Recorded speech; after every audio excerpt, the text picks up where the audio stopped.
Devra Mano, avocat et militant, explique que ce renvoi est antidémocratique, citant l'affaire de Trinité et Tobago, dans laquelle un jugement du conseil privé a statué que ce sont les électeurs qui ont le droit de décider si les élus restent en fonction à la fin de leur mandat.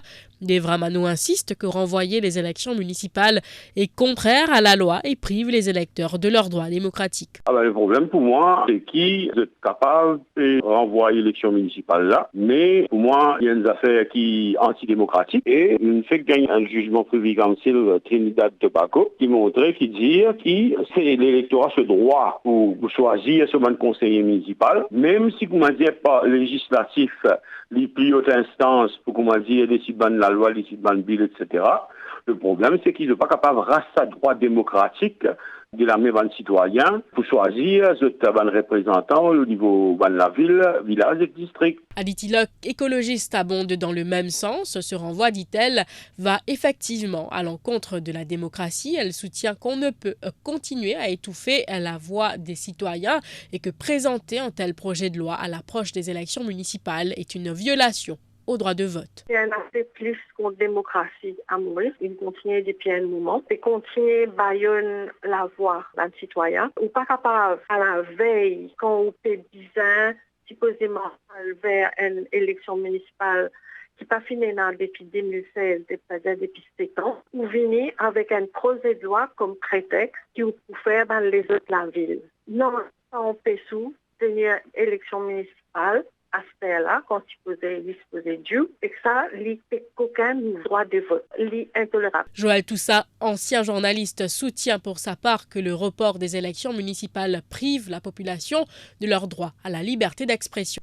Ce qui nous pas rendre compte, c'est que le gouvernement peut servir une loi mineure pour contourner sur une obligation constitutionnelle.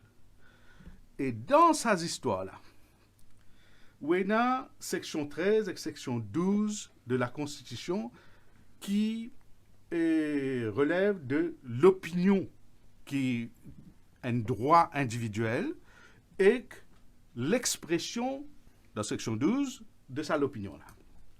Et ce qui passait, c'est que quand on empêche du monde voter, on peut venir tous ce droit constitutionnel à l'expression, ça l'opinion qui dit on doit exercer à travers un vote. Ça, c'est la partie souveraine de l'expression. Ce droit à l'expression, c'est quand il vient, il confie où en tant qu'élu, il confie où en tant qu'élu, il confie où sur la voix, pour qu'il vous fasse attendre sur la voix dans une instance, comme un parlement, comme dans une collectivité locale. Quand on peut tous ce droit constitutionnel qui retrouve dans sa partie de la Constitution. Ça, ban droit-là, il protéger ça. Donc, ban citoyen capable et un recours, la section 17, permet ban citoyen recourir directement à la Cour suprême.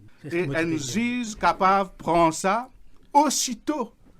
Et ce qui est super avec la section 17, l'article 17 de la Constitution, c'est que la Cour suprême, le juge habilité pour déterminer la réparation ou l'évitement d'une atteinte à sa droit constitutionnel.